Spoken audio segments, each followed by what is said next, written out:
Good morning po sa ating lahat mga kaibigan. For today's video po mga kaibigan ay nagsigang po ako ng baboy sa aking mahiwagang rice cooker.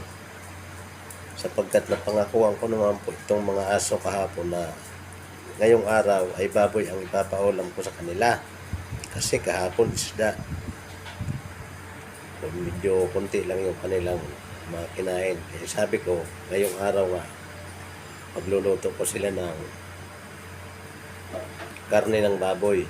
Kaya ito po mga kaibigan, nagsigang po ako ng baboy. Ito na po mga kaibigan, luto na.